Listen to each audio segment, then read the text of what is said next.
في المغرب كاين واحد الموضوع اللي صادم بزاف وكيخلق جدل كبير وسط الناس، وهذا الموضوع ماشي سهل نهائيا حيت كيمس واحد من ابشع الجرائم اللي ممكن يديرها انسان، وهو الاعتداء على وليداته ولا استغلالهم جنسيا.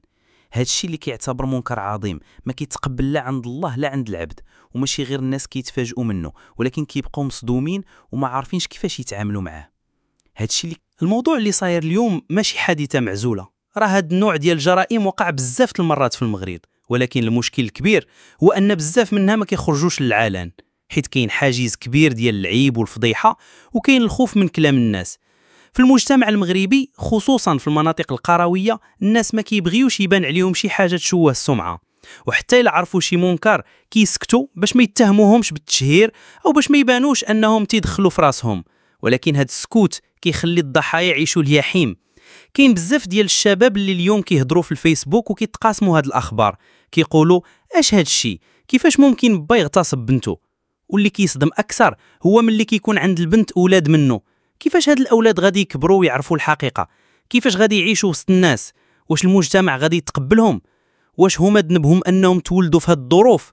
هاد الاسئله كلها كتطرح وكتبين لنا الحجم الكبير ديال المأساة.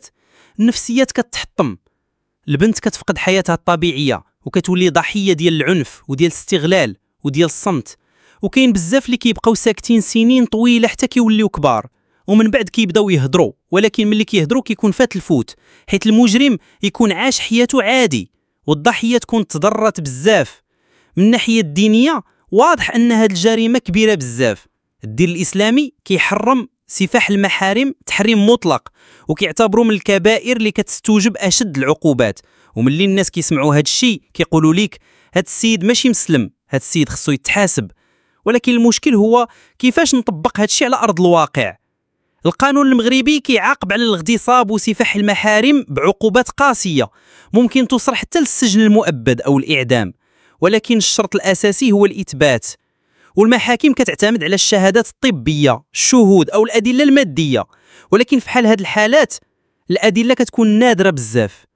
هادشي كيخلي بزاف ديال الناس يطلبوا بتغيير القوانين باش الضحيه يكون عندها الحق في الحمايه حتى بلا ادله قويه، خصوصا الا كان الاعتداء وقع داخل العائله، حيت من الصعب ان البنت تجيب دليل على باها مثلا، ولكن الا حرجات وقالت هادشي خاص القانون يتعامل معاه بجديه. كاين جمعيات في المغرب خدامه بزاف في هذا المجال، بحال الجمعيات النسائيه اللي كيناضلوا باش يوفروا خط ساخن للضحايا وكيشجعوهم يهضروا بلا خوف. هاد الجمعيات كتعرف مزيان ان اكبر عائق هو الصمت، واللي كيتقال هو ان المجتمع كامل خاصو يتحمل المسؤوليه. المدرسه، الاعلام، الجمعيات وحتى الجيران، اي واحد يشوف شي منكر بحال هاد الشيء ما خصوش يسكت.